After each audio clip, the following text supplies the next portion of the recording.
Bonjour et bienvenue dans Enquête criminelle, le podcast. Je suis Jean-Marie Goua. Aujourd'hui, je vais vous raconter l'histoire de celle que l'on surnomme la Veuve Noire. En 1993, Roger Bindesson, riche bijoutier de 54 ans, tombe sous le charme de Fatima. Un coup de foudre qui les conduit à se marier rapidement. Mais en 2002, Roger disparaît sans laisser de traces et les enquêteurs vont découvrir que Fatima cache bien des secrets. Avec moi, vous entendrez les voix du frère et de la fille de Roger Bindesson, des journalistes et des avocats qui ont travaillé sur ce dossier. Bonne écoute. Cette histoire commence à Paris dans les salons feutrés d'un cercle de jeux très prisé. Sur ces tapis verts, tous les soirs, des millions d'euros passent de main en main.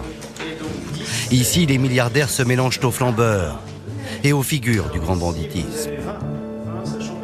Roger Bindesson est un habitué des lieux. Il vient ici s'adonner à sa passion, le blackjack. Il ne le sait pas encore, mais ce soir, autour de la table, il va faire une rencontre qui va changer le cours de son destin.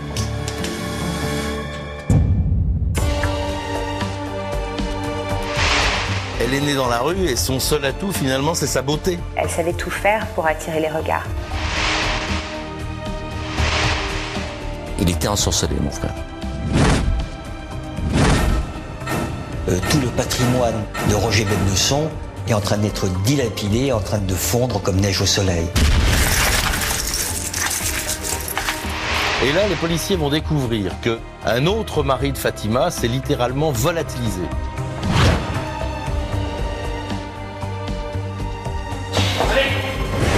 J'ai voulu croire qu'il était vivant. Est-ce qu'on est en face d'une veuve noire?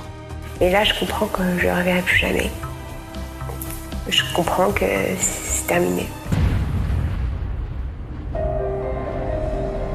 Nous sommes en janvier 1993. Comme tous les soirs, Roger Bindesson vient jouer plusieurs milliers d'euros au blackjack. Mon frère, il aimait jouer. C'était sa passion. C'est un vrai flambeur, il a ça dans la peau. Moi, il me parlait de sa passion pour le jeu, en taquinant un petit peu, en sortant par exemple du travail. Il me disait, je vais à mon deuxième bureau. À 43 ans, Roger Bindesson est un homme riche et séduisant qui suscite la convoitise des femmes. Il séduit, il a du charisme envers les femmes. Les femmes le regardent parce que c'est plutôt un bel homme. Il est assez grand, large d'épaule, très charismatique. Un séducteur, il savait qu'il avait un potentiel de beauté. Il savait. Mais ce soir, c'est lui qui va tomber sous le charme d'une femme fatale. Elle s'appelle Fatima, elle a 42 ans et elle hypnotise tous les regards.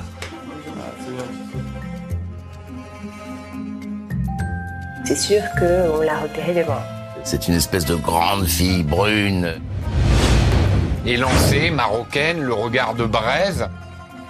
Entre Fatima et Roger Bindesson, c'est le coup de foudre. Après cette soirée, ils ne vont plus se quitter. Et Roger Bindesson va faire une croix sur toute une partie de sa vie. Quand mon père rencontre Fatima, il était toujours avec ma mère à l'époque. Il va décider de divorcer et de s'installer avec Fatima.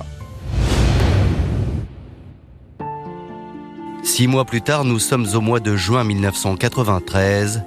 Le couple s'installe dans un appartement luxueux de 160 mètres carrés dans un quartier huppé de la capitale.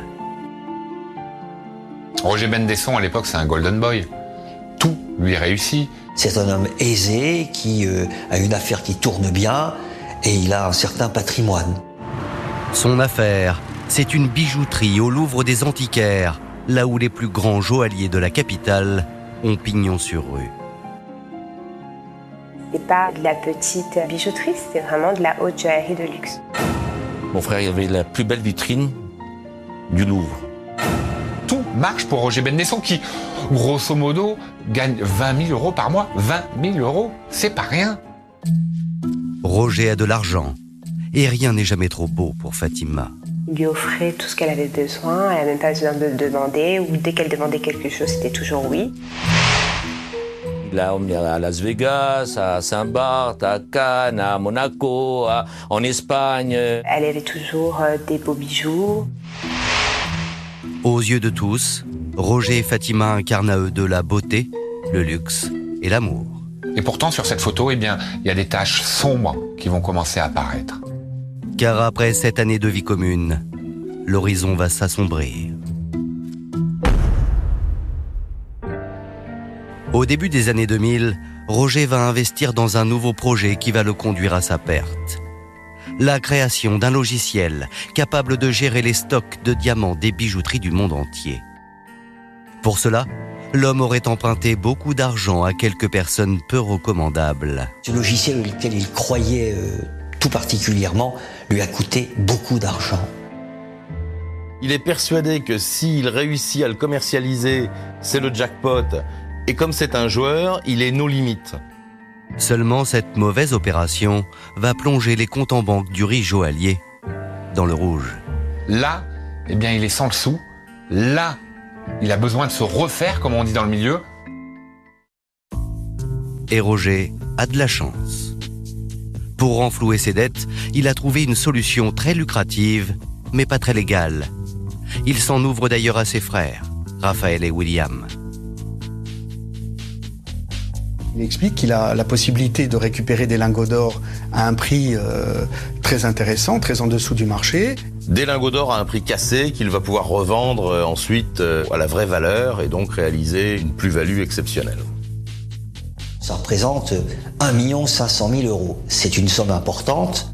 Une affaire en or donc, qui doit se conclure au Maroc. Le 30 avril 2002, c'est le grand jour. Dans quelques heures, Roger, accompagné de Fatima, doit s'envoler pour le Maroc pour empocher le jackpot. Un aller-retour rapide, dit-il à Karen, sa fille. Elle me dit au revoir, je dis tu rentres quand? Elle me dit dans 2-3 jours. Karen, à ce moment-là, est loin de se douter qu'elle embrasse son père pour la dernière fois. Il part, c'est la dernière fois que je l'ai vu.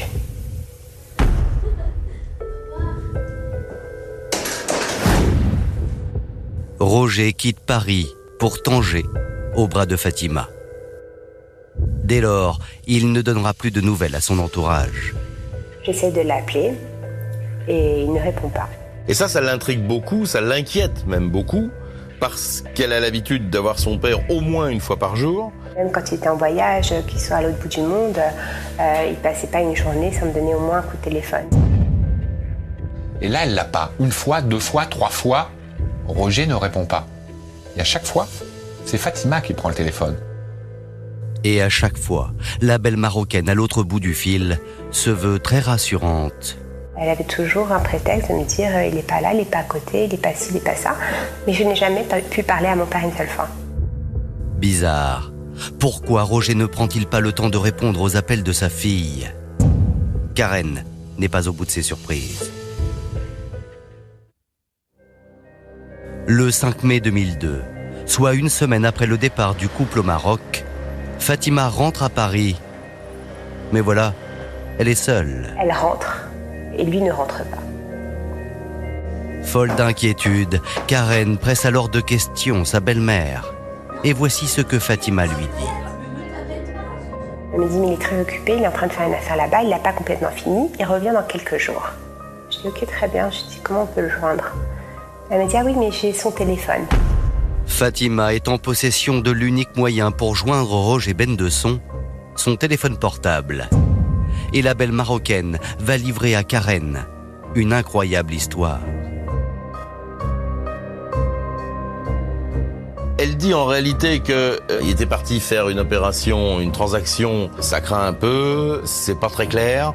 Le téléphone, dans ces cas-là, faut l'oublier. Et Roger lui aurait dit « Je te laisse mon portable, c'est trop dangereux, on peut me tracer, on peut me repérer. » À en croire Fatima, Roger Bendesson, ce joaillier reconnu et respectable, serait donc devenu, le temps d'un voyage au Maroc, un homme traqué par de dangereux malfaiteurs dont il doit protéger sa famille. Il veut protéger ses proches. en ne les appelant pas. Parce qu'il ne veut surtout pas que les voyous puissent avoir un lien avec des membres de sa famille. Là, je lui dis, écoute, s'il est en danger, il n'y a pas de problème, on va prévenir la police. Et Fatima, sous le ton de la confidence, va lui dire « Surtout, tu n'appelles pas la police. » Pourquoi ? Parce que Roger, ton père, est déjà impliqué dans une affaire qui est totalement illégale. Si tu les appelles et tu leur dis « J'ai pas de nouvelles de mon père » sur une histoire fumeuse de lingots, tu vas lui créer des problèmes. Elle me met devant un dilemme quelque part en me disant « Tu sais, si tu préviens la police, ton père finira en prison. Est-ce que tu veux voir ton père en prison ?» Bien évidemment, la réponse était non. Et Fatima a cette force de conviction, cet aplomb, qui font que Karen ne va pas appeler la police. Une erreur qui va peser lourd dans la suite de cette affaire.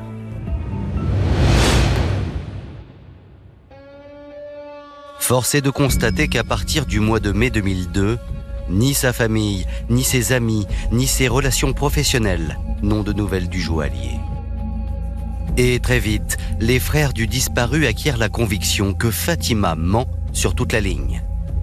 Et pour cause, Roger Bendesson leur avait fait une troublante confidence sur cette affaire de lingots d'or. Ils ont connaissance d'un détail qui leur plaît pas du tout. C'est que c'est Fatima qui a mis Roger sur ce coup-là. C'est une histoire rocambolesque que Fatima aurait racontée à Roger. En fait, c'est un boucher qui lui aurait dit « Eh bien, j'ai eu les confidences d'un voyou. Ce voyou a des lingots d'or cachés quelque part. » Le coup tordu qui sent pas bon du tout. Hein ? Elle aurait fait croire n'importe quoi. Elle avait ce pouvoir-là. Parce que franchement, l'histoire du boucher, des voyous, des lingots d'or, etc., je veux dire, personne n'y va sur un truc comme ça. Personne n'y va. Et ce n'est pas la seule chose que Roger avait confiée à ses frères avant de partir au Maroc. Il leur avait dit aussi que Fatima et lui étaient sur le point de se séparer. Les frères de Roger ont reçu ces confidences et ils savent que le couple bat de l'aile. Roger leur a dit « Je ne finirai pas ma vie avec cette femme ». Je n'ai plus de relation avec elle, je n'ai plus de lien avec elle. Et elle me fatigue plutôt qu'autre chose. Et puis bon, c'est pas une bonne personne. Les problèmes d'argent et l'usure du temps avaient fait leur œuvre. Et ces dernières semaines, l'ambiance entre les deux amants était devenue électrique. Karen, la fille de Roger, est alors persuadée qu'une séparation n'arrangerait pas les affaires de Fatima, qui n'était pas mariée au joaillier. Si jamais mon père la quittait ou qu'elle, elle le quittait, elle perdait tout. Et tout ça, bien sûr, ça fait écho aux frères qui se disent « Tiens, une histoire d'argent, un plan un peu foireux, comme on dit, une vie de couple qui bat de l'aile, et notre frère qui disparaît. » Et les craintes des deux frères ne vont pas tarder à se confirmer. 15 jours après la disparition de Roger, ils vont faire une découverte stupéfiante. L'un des frères consulte la Gazette Drouot. C'est un journal où on parle des ventes aux enchères des différents produits. Un catalogue dans lequel sont mis en vente des bijoux et des montres de grande valeur. Et là, il tombe nez à nez avec la montre de son frère. Une montre extrêmement rare que Roger ne quittait jamais. Comment qu'elle peut atterrir là-bas? Alors qu'il l'avait toujours au poignet. Cette montre, Karen s'en rappelle très bien. Lorsque Roger, son père, est parti au Maroc avec Fatima, il la portait à son poignet comme à son habitude. C'était sa montre préférée qu'il portait au poignet tout le temps et il est parti avec en voyage. C'est quand même assez curieux de constater que la montre serait revenue comme ça toute seule, sans son propriétaire. Alors pour les proches de Roger, la mise en vente de cette montre ne peut avoir qu'une seule et unique explication. Ça signifiait qu'on avait enlevé la montre du poignet d'un mort. Il y a un lézard. Il y a un lézard. Mon frère, il est mort. Mon frère, il est mort. Et dans les semaines qui suivent la disparition de Roger, ce n'est pas seulement sa montre préférée qui est mise en vente, mais tout son patrimoine. Des montres, des bijoux. C'est tout le patrimoine de mon frère. Qu'est-ce que c'est ça? D'où que ça vient? Qu'est-ce qui fait ça? De toute évidence, tout le patrimoine, tout le stock de Roger Bendesson est en train d'être dilapidée, en train de fondre comme neige au soleil. Au total, la vente des bijoux de Roger va rapporter près de 350 000 € à un bénéficiaire inconnu. Le 30 juillet 2002, soit 2 mois après la disparition de Roger Bendesson, l'un de ses frères se rend à la brigade criminelle et porte plainte pour enlèvement et séquestration. Les policiers de la crime vont alors enquêter pour savoir à qui ont profité les 350 000 €. Et les enquêteurs vont découvrir que la seule bénéficiaire n'est autre que Fatima, car c'est elle qui a encaissé tous les chèques provenant de la vente des bijoux de Roger. Le 27 juillet 2002, la belle Marocaine est convoquée au 36 quai des Orfèvres. Elle va devoir s'expliquer sur le silence inquiétant de son compagnon et sur la vente de ses biens. Les officiers de la brigade criminelle sont persuadés qu'ils vont réussir à confondre Fatima. Pour eux, le dossier est assez limpide. Seulement Fatima est une femme déconcertante. Chose incroyable, elle va reconnaître être à l'origine de la mise en vente du patrimoine de son compagnon. Il va dire oui, je les ai vendus. J'ai effectivement vendu la montre de Roger, sa montre fétiche. J'ai effectivement vendu tous ses bijoux. Et puis j'ai effectivement vidé ses comptes. Fatima explique aux policiers qu'elle a bien procédé à toutes ces ventes, mais qu'elle l'a fait à la demande expresse de Roger Bendesson.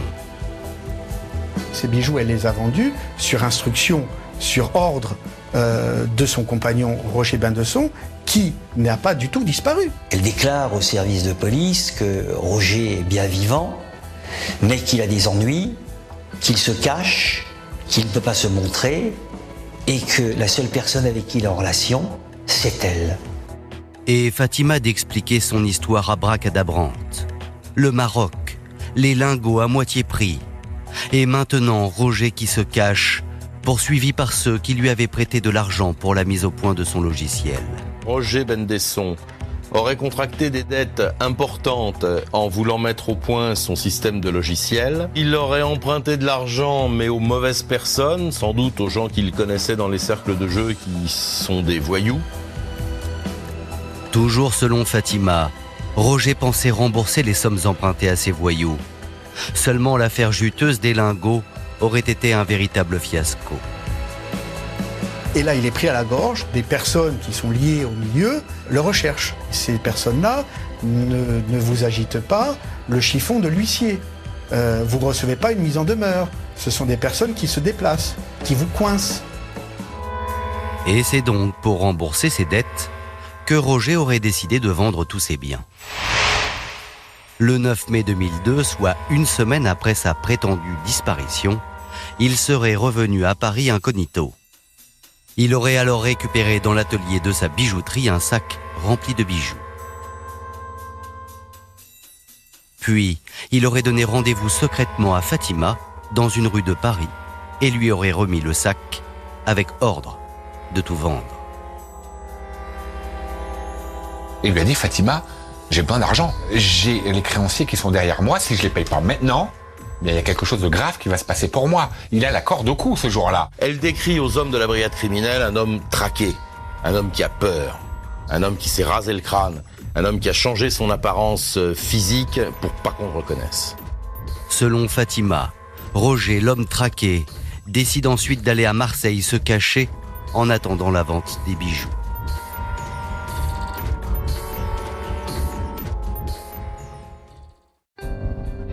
Conformément aux instructions de Roger, Fatima confie les bijoux à l'une des plus grandes salles des ventes parisiennes, Drouot. Tous ne trouveront pas acquéreur immédiatement, qu'importe. Le 28 mai 2002, Fatima se rend à Marseille, où Roger l'attend.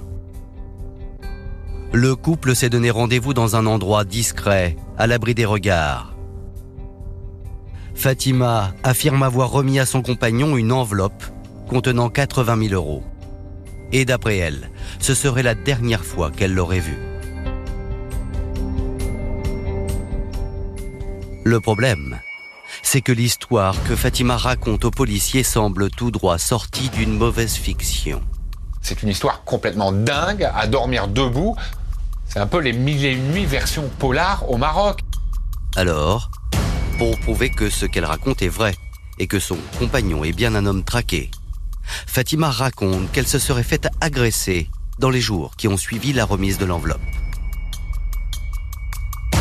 Elle avance qu'elle est victime, qu'elle a été agressée, que des hommes armés l'ont sortie de la voiture.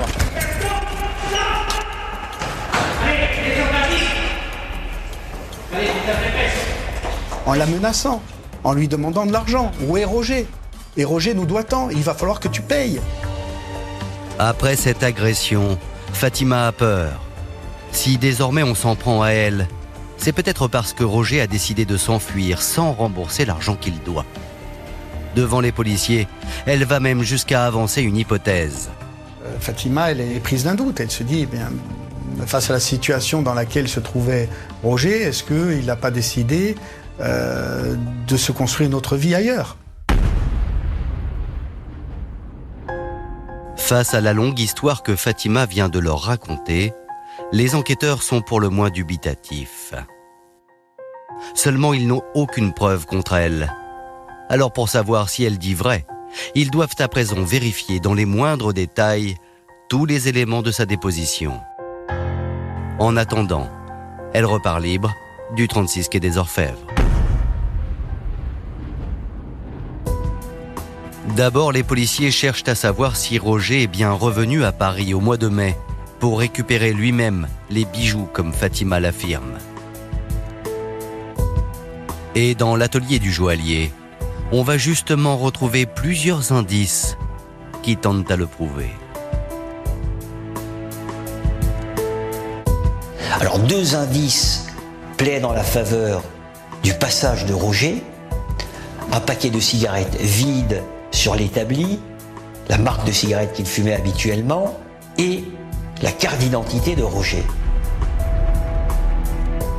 Quant au rendez-vous à Marseille, où Fatima dit avoir revu Roger pour lui remettre l'enveloppe de 80 000 €, il semble aussi qu'il aurait bien pu avoir lieu. La version est on ne peut plus crédible, parce qu'on se rend compte qu'effectivement, elle a pris un billet d'avion pour Marseille, qu'elle s'est bien rendue dans cette ville. Donc on a la trace matérielle de cet aller-retour, on a les dates qui correspondent à ce qu'elle raconte. D'ailleurs, en épluchant ses relevés téléphoniques, les enquêteurs vont remonter jusqu'à un certain Mohamed, qui confirme avoir rencontré Fatima ce jour-là. Et ce témoin capital va dire « J'ai bien vu Fatima, elle était bien à Marseille. C'est un homme qui est un voyant, qui tire les cartes et ce jour-là, il va le faire pour Fatima qui est un peu inquiète pour le sort de Roger. Et donc il va lui tirer simplement les cartes et lire un peu dans le marc du café ce que sera l'avenir de Fatima et de Roger. » Ces premières vérifications corroborent donc la thèse de Fatima. Roger Bendesson est un homme traqué qui se cache pour échapper à ses créanciers armés et dangereux.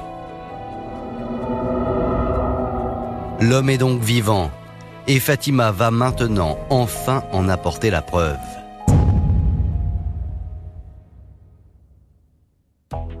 Car la compagne de Roger possède un élément de vie incontestable.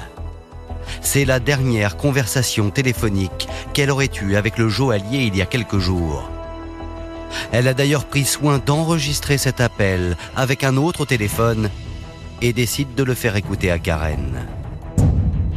Moi, je me jette sur le téléphone pour écouter le message. Lorsque Karen va écouter sur le portable, elle va entendre une voix qu'elle connaît très bien. C'est la voix de son père. De mémoire, c'était oui, allô, chérie, ça va, oui, toi, ça va. Enfin, c'était très bref, très court. Une conversation très courte, presque inaudible, entre Fatima et Roger. Allô? C'est Roger. Oh là là. Eh bien, ma décision, elle est prise, hein. Je t'entends très très mal. Et puis, j'ai essayé de te joindre. Mais j'y arrive pas. Allô? Ouais. Allô, c'est très difficile en plus. Ouais, ça grésille de partout. Ok, je t'appellerai demain matin. Ok, chérie. Allez, bye. Je t'embrasse. Bye. Une chose qui est sûre, c'est que c'est la voix de Roger.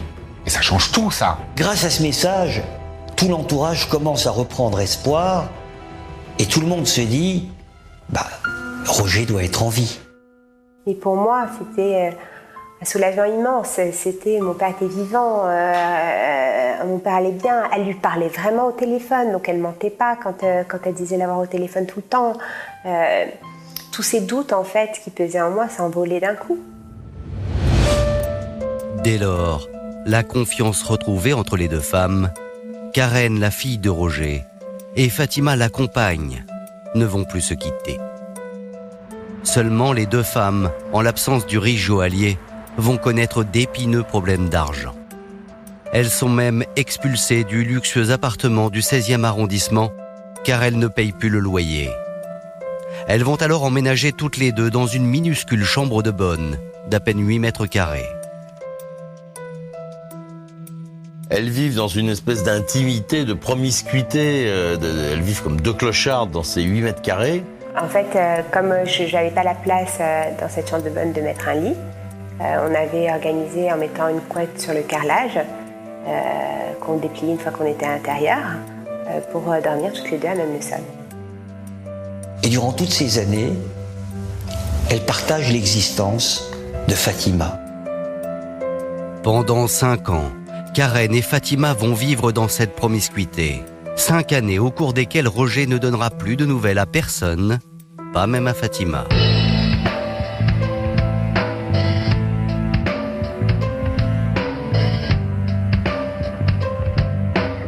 Je me voyais tous les jours pleurer pour mon père et elle me serrait dans ses bras en me disant « mais tu sais, si ça se trouve, il est peut-être heureux, il est parti au Brésil avec une fille plus jeune, etc.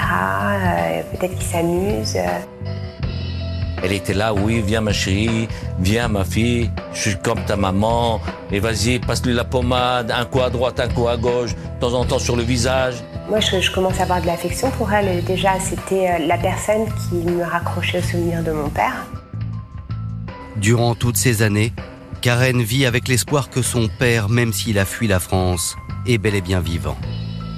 Seulement cet espoir va bientôt être anéanti.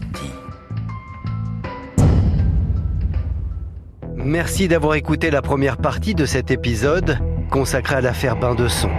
Dans la seconde partie, vous allez découvrir que ce dossier est bien plus complexe qu'il n'y paraît. Bonjour et bienvenue dans Enquête criminelle, le podcast. Je suis Jean-Marie Goua. Dans la seconde partie de cet épisode consacré à l'affaire Bain de Son, vous allez découvrir que ce dossier est bien plus complexe qu'il n'y paraît. Avec moi, vous entendrez les voix du frère et de la fille de Roger Bain de Son, des journalistes et des avocats qui ont travaillé sur ce dossier. Bonne écoute. Le 20 février 2007, soit 5 ans après la disparition de Roger Bain de Son, un coup de téléphone va faire basculer l'enquête. Un coup de fil crucial qui va arriver dans les bureaux de la crime à Paris. L'interlocuteur appelle de Marseille et dit vouloir soulager sa conscience. Souvenez-vous, c'est cet homme, ce voyant, qui avait lu l'avenir de Fatima le jour où elle était allée à Marseille. Cet homme a rappelé les hommes de la brigade criminelle. Il a une révélation importante à leur faire. Alléché par l'information, évidemment, n'ayant pas l'ombre d'un élément supplémentaire depuis 5 ans, vous imaginez bien que les policiers de la brigade criminelle se précipitent à Marseille pour entendre cet individu. Et les policiers ne vont pas faire le déplacement pour rien.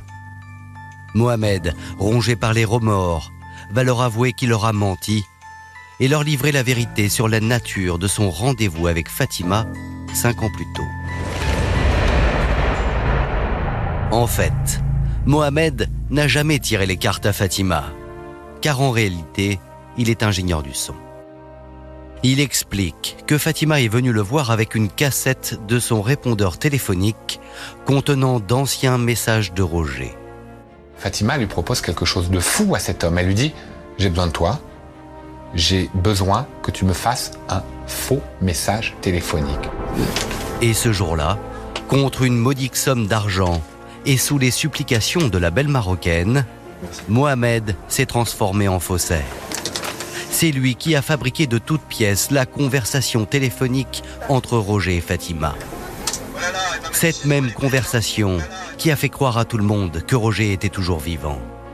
La dernière trace de vie de Roger Bendesson est donc un faux fabriqué par Fatima.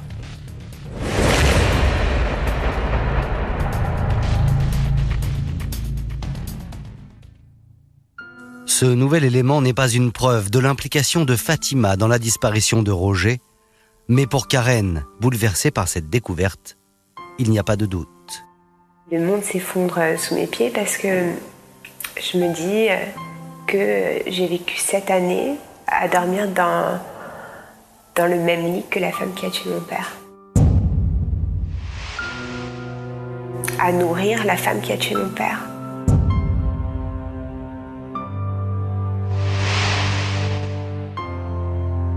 À parler avec elle, à rire avec elle, à pleurer dans ses bras.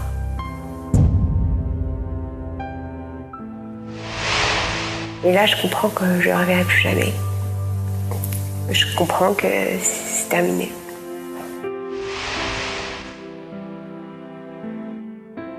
Ah ouais.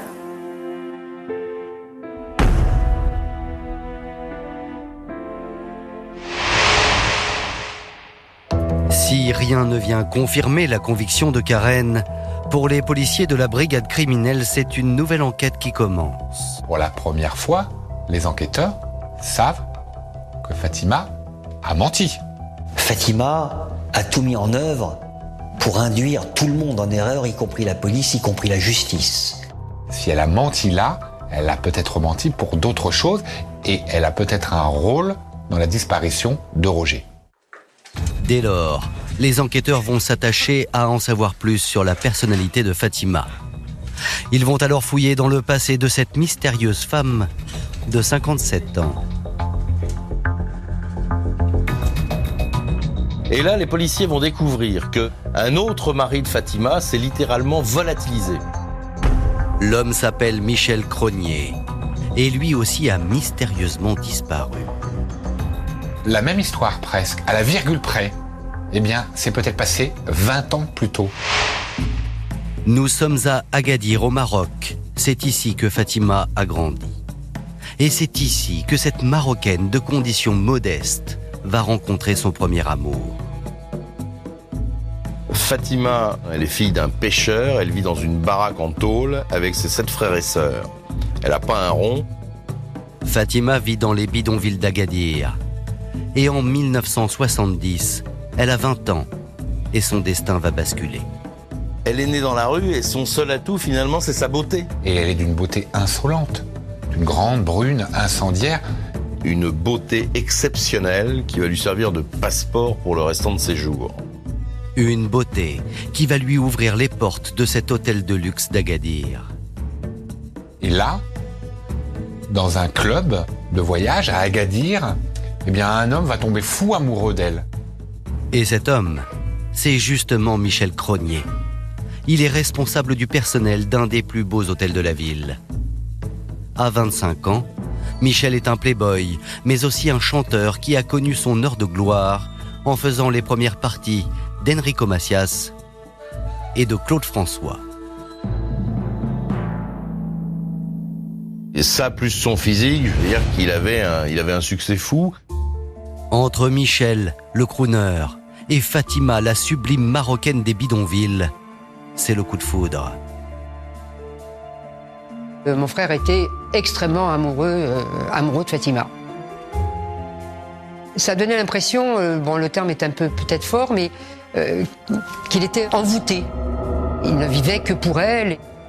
Ils vont rapidement avoir 2 enfants, 2 filles, Sabine et Myriam.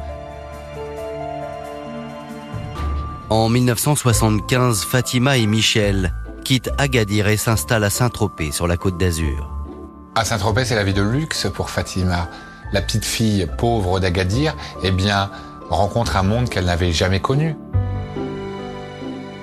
Je l'ai vue à Saint-Tropez, la façon qu'elle était habillée, les bijoux qu'elle avait. Elle aimait le luxe. Fatima aime le luxe, les sorties et les paillettes. Une vie de rêve en apparence seulement. La beauté de Fatima fait des ravages. Peu à peu, elle s'éloigne de Michel Cronier, son mari. Fatima, va multiplier les relations extra-conjugales, les infidélités. Aux yeux de ses proches, Michel Cronier apparaît alors comme un homme brisé. Vu comme il était amoureux de Fatima, il ne pouvait être que très malheureux. Il souffre, il endure en silence, jusqu'au jour où il décide que c'est plus possible. Et il finit par partir, il va la quitter. Nous sommes en 1980. Le couple se sépare et Michel décide de quitter l'Hexagone avec ses 2 filles sous le bras. Et alors que Fatima reste en métropole, l'homme s'installe en Guadeloupe. Mais pour autant, Michel n'est pas un homme heureux. Pire, il semble tourmenté. C'est en tout cas ce qu'il dit à ses proches. Il donnait quand même toujours de ses nouvelles à papa et à maman. Et il avait dit à maman, j'ai peur. Et je regarde tous les jours la liste des passagers qui arrivent à Pointe-à-Pitre. Il a peur. Il a peur de quoi? Semble-t-il, il a peur de son ex-épouse, qui est toujours en métropole. Un peu comme s'il avait eu une prémonition de ce qui allait lui arriver, puisqu'il a raconté, en d'autres termes, à des proches, que si jamais Fatima venait le rejoindre aux Antilles, il risquait de disparaître. Et les craintes de Michel Cronier n'étaient peut-être pas infondées.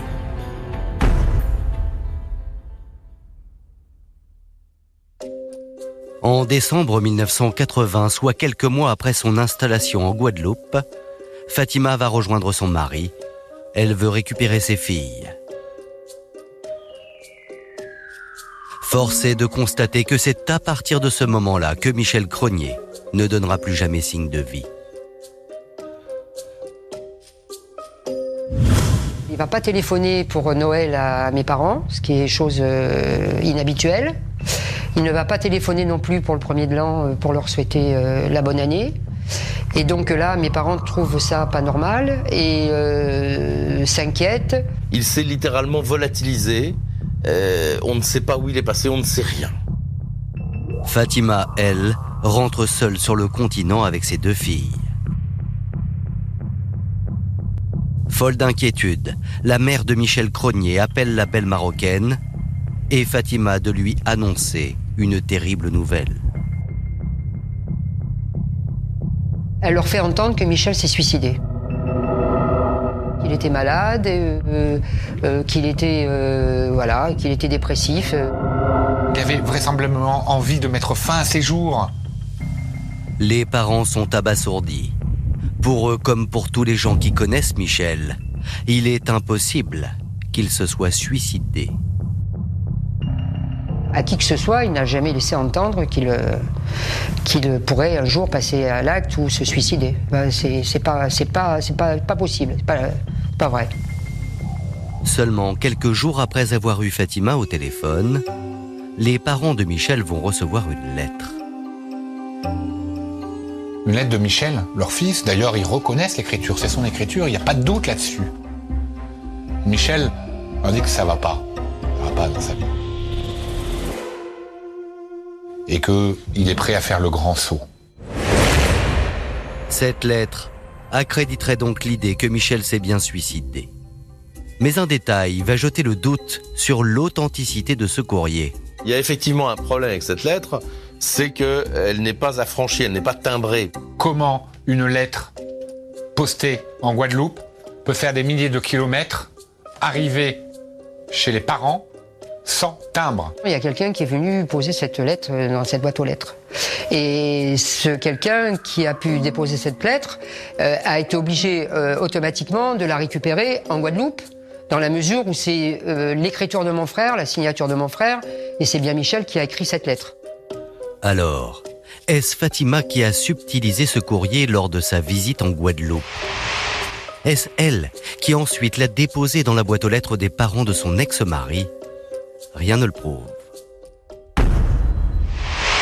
Une chose est sûre, Michel Cronier avait l'habitude d'écrire ce genre de texte, sombre et torturé, comme sa sœur le reconnaît aujourd'hui. pas son testament, c'est des lettres comme il nous a déjà adressées. Elle le connaît bien, son frère. Elle raconte qu'il a eu des vagues à l'âme, souvent, et qu'il l'écrivait, c'est quand même un artiste, qu'il avait besoin d'expurger tout ça, qu'il avait besoin d'évacuer tout ça. Mais l'écrire, c'est pas forcément le faire. Et il ne l'aurait jamais fait. De son côté, inlassablement, Fatima va continuer d'expliquer aux parents de Michel Cronier que leur fils s'est bel et bien suicidé.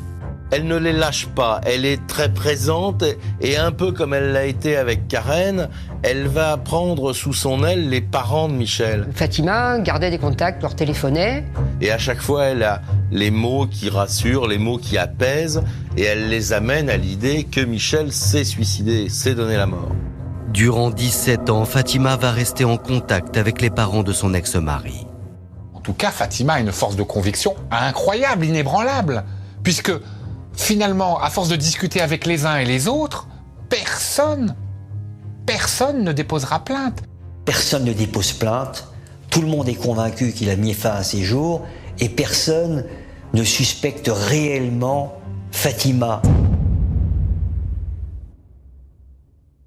Michel Cronier en 1980, Roger Bendesson en 2002, Fatima aurait-elle fait disparaître ses deux compagnons ?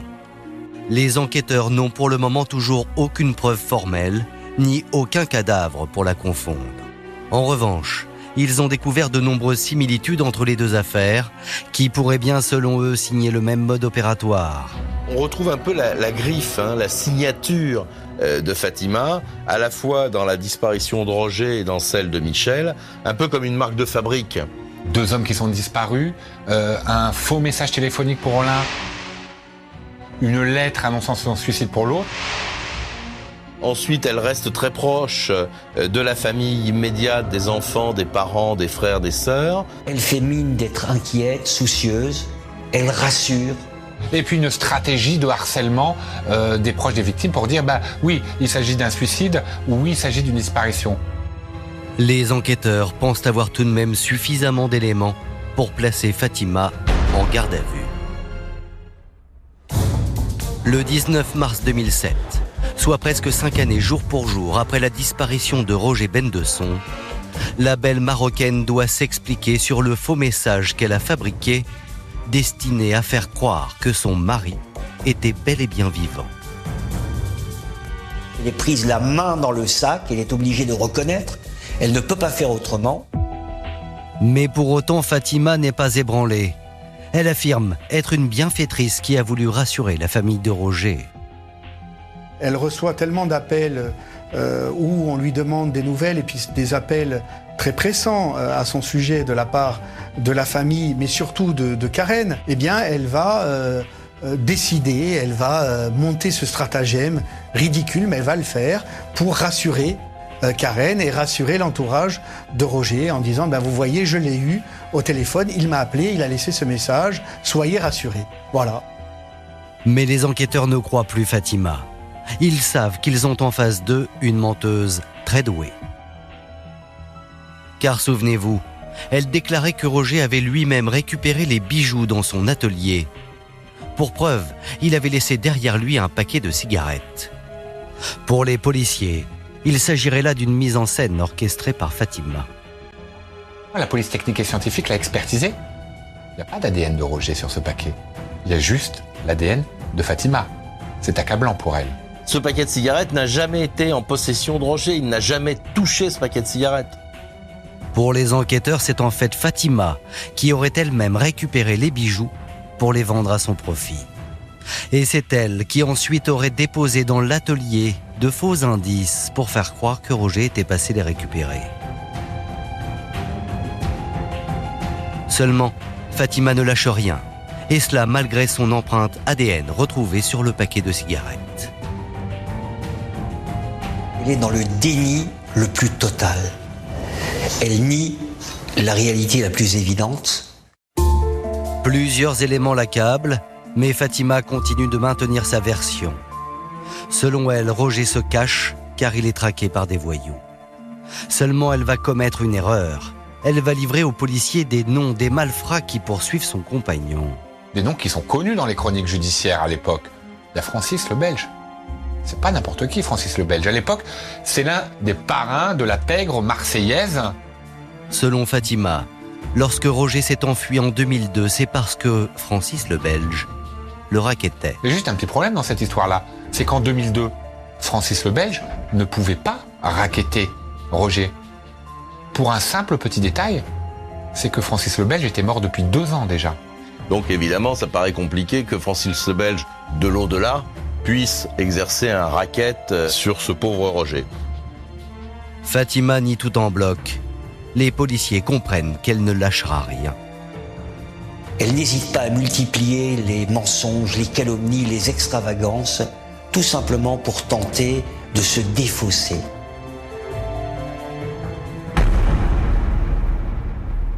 Comme il est d'usage, les policiers perquisitionnent ensuite le domicile de Fatima. La chambre de bonne qu'elle partage avec Karen. C'est d'ailleurs la jeune fille qui leur ouvre la porte. Là, elle me dit je vais me battre pour la vérité, je suis innocente, je n'ai rien fait de mal. Les policiers en ont vu d'autres, ils poursuivent leur petite perquisition. Et les policiers vont découvrir des documents en arabe, des titres de propriété de maisons et de terrains au Maroc. Papier qui est écrit en arabe, donc pour moi inaccessible. Et j'avais jamais fouillé dans ces papiers, puisque de toute façon je croyais tout ce qu'elle me racontait. Et parmi ces titres de propriété, nombre d'entre eux auraient été acquis après la disparition de Roger Bendesson. Et on se rend compte que Fatima s'est sérieusement enrichie depuis la disparition de Roger Bendesson. Les policiers ont maintenant assez d'éléments contre Fatima. Elle est mise en examen pour vol, escroquerie, enlèvement, séquestration et assassinat. Elle est placée en détention provisoire à la prison de Fleury-Mérogis. Les policiers ont un scénario. Ils sont convaincus que Fatima a fait disparaître Roger Bendesson dans le but de s'accaparer tout son patrimoine. Alors à ce stade, les policiers, ce qu'il leur faut maintenant, c'est retrouver une preuve. La preuve, c'est le corps, le cadavre. Si Fatima a assassiné Roger, c'est forcément lors de ce voyage au Maroc, 7 ans plus tôt, au mois d'avril 2002. Le couple est parti de Paris et a séjourné dans la maison qu'elle possède à Cabo Negro. Depuis ce jour-là, plus personne n'a eu de nouvelles de Roger.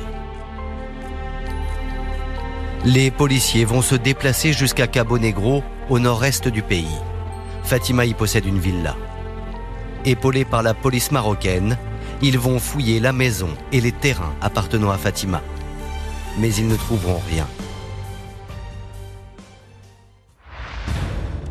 Aujourd'hui, rien ne permet d'accuser formellement Fatima d'avoir une première fois en 1980 fait disparaître son mari, Michel Cronier.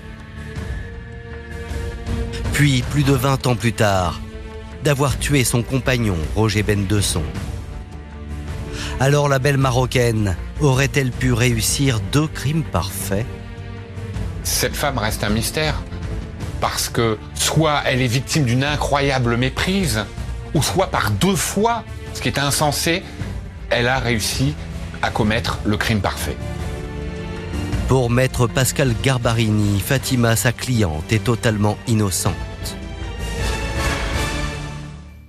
Dans les 2 affaires, on s'aperçoit que pas de preuves,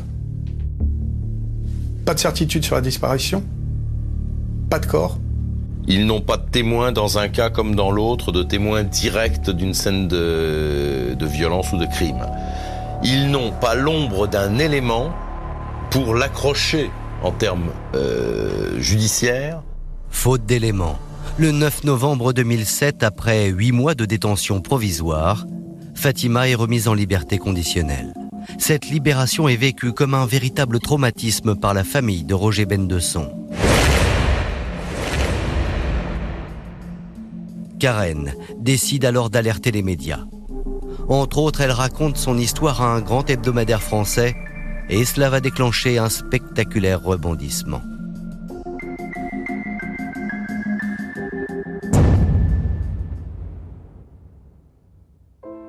Voici Linda V. C'est l'épouse d'un riche héritier d'une famille d'industriels français. Lorsque par hasard elle tombe sur l'article consacré à Fatima, son sang ne fait qu'un tour. Je pense tout de suite que mon mari, Jérôme, il pourrait très bien être le prochain à disparaître, la prochaine victime. Jérôme V a 48 ans. Il est à la tête d'une fortune de plus de 20 millions d'euros.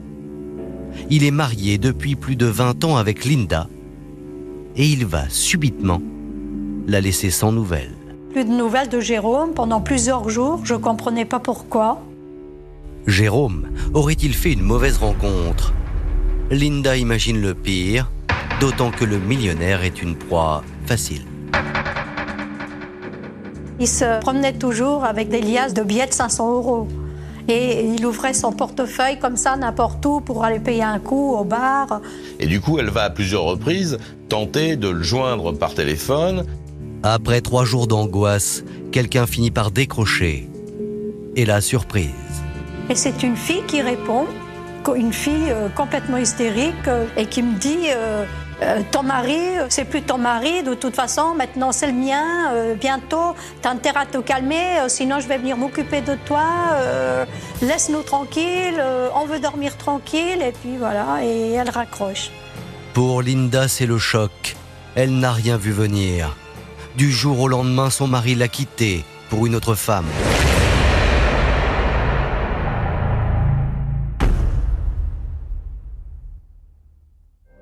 Quatre mois passent et Linda apprend que son mari s'est installé avec cette femme dans l'une de leurs magnifiques propriétés en Normandie. Donc elle va se rendre dans le château pour essayer de le convaincre de retrouver la raison. Et c'est ainsi que Linda va découvrir la terrible vérité. Son mari est tombé sous le charme d'une certaine Sabine, une jeune femme de 32 ans qui n'est autre que la fille de Fatima. Et Linda de comprendre que la belle Marocaine tire les ficelles au château. Je sais que Fatima mène grand train de vie, qu'il leur paye des cadeaux, des vêtements, des bijoux, des voitures, une Mercedes pour Fatima. Linda s'aperçoit bien, parce qu'elle reçoit les relevés de compte, elle s'aperçoit bien que l'argent est en train de partir en fumée. Lors de cette visite au château, Linda va se retrouver face à Fatima et elle n'est pas prête d'oublier cette rencontre. J'arrive à la cuisine pour boire un verre d'eau et je vois donc Sabine avec déjà son petit ventre. Elle exhibe d'ailleurs son ventre un peu comme par défiance pour lui montrer que c'est elle qui a repris la main. Et puis surgit à ce moment-là Fatima. Linda raconte que Fatima l'aurait violentée pour la décourager de revenir au château. Dégage d'ici, ton mari c'est plus ton mari. Impuissante, terrorisée, Linda repart du château.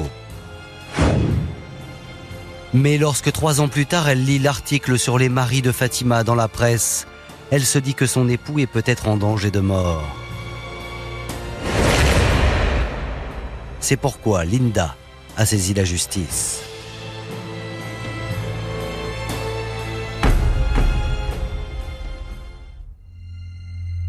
Alors, Jérôme, Roger, Michel ont-ils été tous les 3 manipulés par Fatima? Pire, 2 d'entre eux, Michel et Roger, ont-ils été éliminés par la belle Marocaine? Fatima est-elle, comme certains l'affirment, une veuve noire? Ou au contraire, la victime d'une terrible méprise?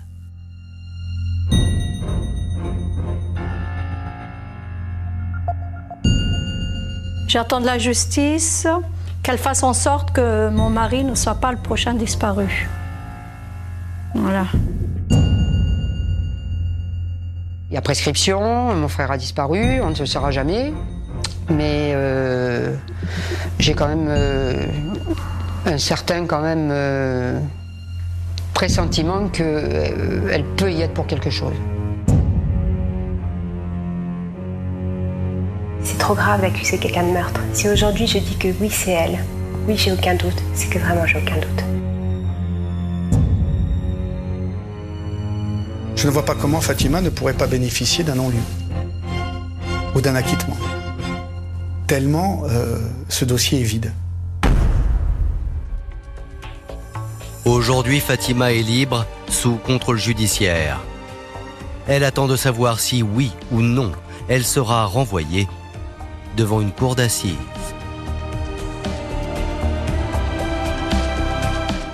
Merci d'avoir écouté la seconde partie de cet épisode consacré à l'affaire Bain de Son.